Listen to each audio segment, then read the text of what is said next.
At a recent Long Beach show, we were privileged to film a popular series on Pioneer Gold, featuring experts Don Kagan and David McCarthy, with PCGS co-founder David Hall. The last installment was on coins from the California Gold Rush, which appropriately ties in with the March 2011 ANA show in Sacramento, whose theme is Rediscover Gold.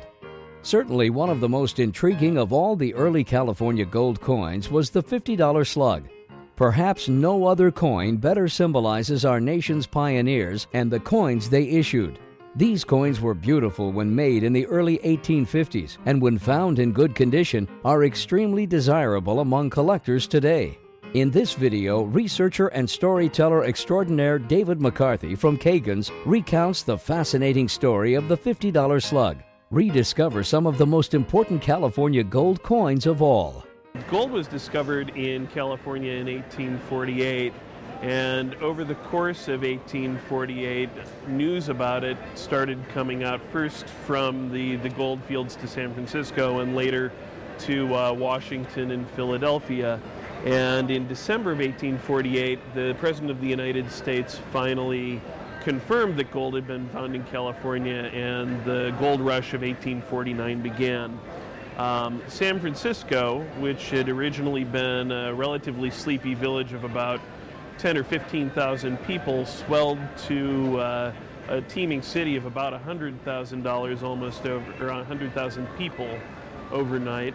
And because of the fact that there were so many people there, suddenly there was a real need for circulating money.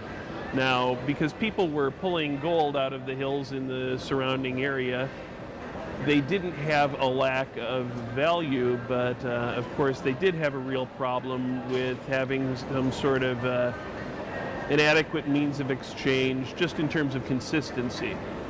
So at first in 1849, you had many small private companies starting up and making small gold bars and gold coins to satisfy the demand for some sort of circulating medium. But within 2 years, it had become a real problem in San Francisco, primarily because these companies either were incapable of providing a high enough quality product, or some of the people running them were a little bit dishonest. So as a consequence, the coins that were being issued by these private companies weren't always worth what they said they were supposed to be worth. And starting in 1849, the citizens of California began agitating for the establishment of a United States Mint there.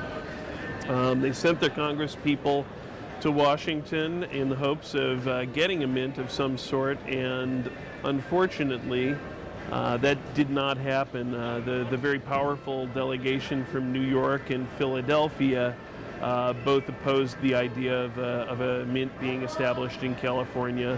However, as a compromise in 1850, September 30th, 1850, Congress voted to establish an assay office in San Francisco.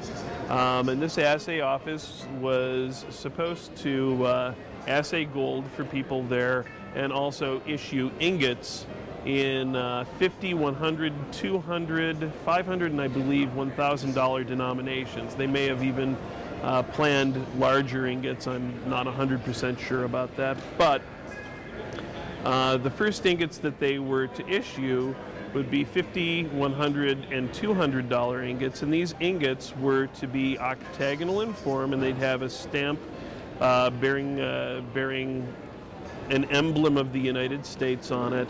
And it would also contain information about the fineness of the coin and that coin's denomination, or that ingot's denomination. This is an example of one of those so-called ingots. It is one of the first Humbert slugs. They were called Humbert slugs because the assayer for the assay office of gold in San Francisco was Augustus Humbert, originally a New York watchmaker. And as you can see, looking at this coin, there's a circular seal in the center with an eagle on it that represents the United States of America. And above it there's a ribbon, and on that ribbon it has the fineness stamped, in this case 880 thousandths. And down below there's a little 50 stamped next to a D, and that represents $50 for the denomination of this ingot. These $50 gold slugs of this type took about 13 separate steps to make. And as such, it was sort of a cumbersome process and took an awful lot of time. Now, the reason these were so complicated, again, was that they intended to make $50, $100, and $200 ingots. They would all be the same shape and size, however, they would be of different thicknesses. There are contemporary accounts of the larger $100 and $200 ingots being made. However, none have survived. The largest size that we have today is this $50 gold piece. And as you can see, it's a very attractive coin. However, as I mentioned before, there were about 13 steps involved with making it. And if you wanted to make a lot of these fairly quickly, which they needed to do, you needed to find some other method to do it. So, in late 1851, they changed the design for these. They did away with the idea of making $100 and $200 ingots and made a regular $50 die that would be used for the front and a die used for the reverse. As you can see, there's an engine-turned motif on the reverse of this coin.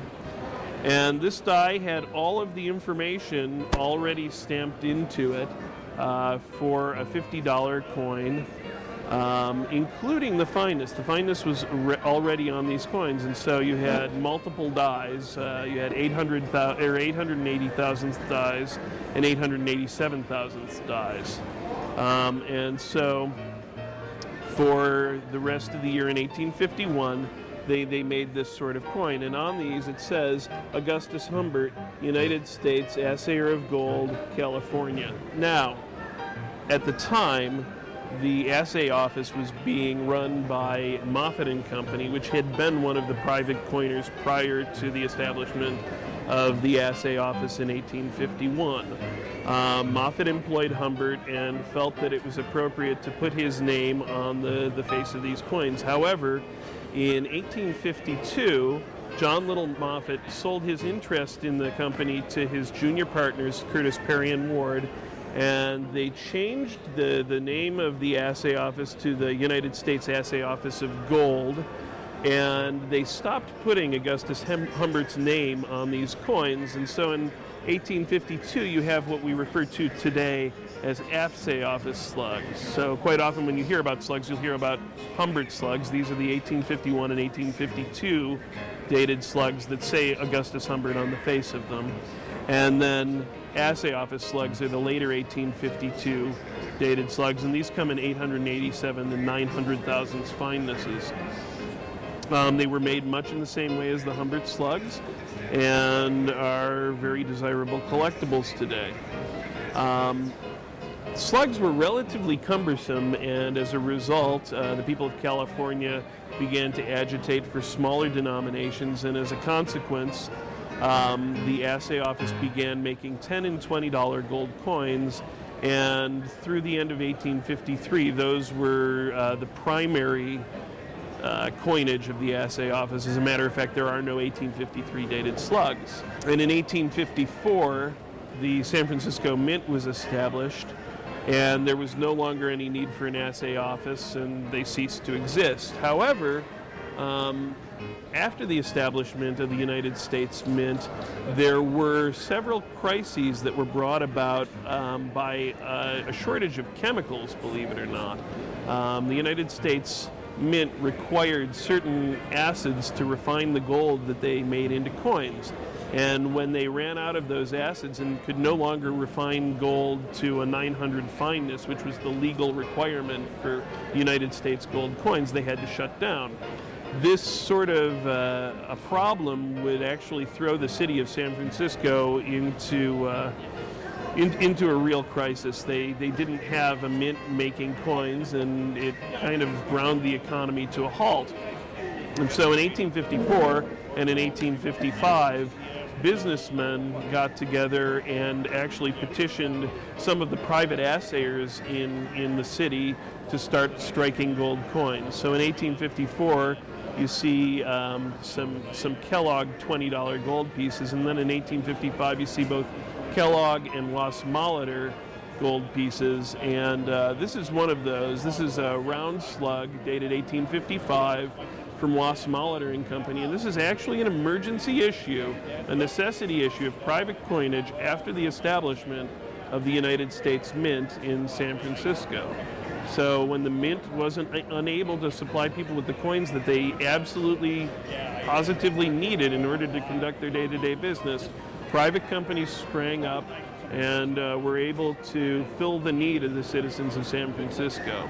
In terms of value, reeded edge slugs, by far the most common type, range in value from probably about $12,000 or $15,000 for an ungradable, problematic example, one that's, say, been cleaned or tooled, on up to hundreds of thousands of dollars for high-grade examples.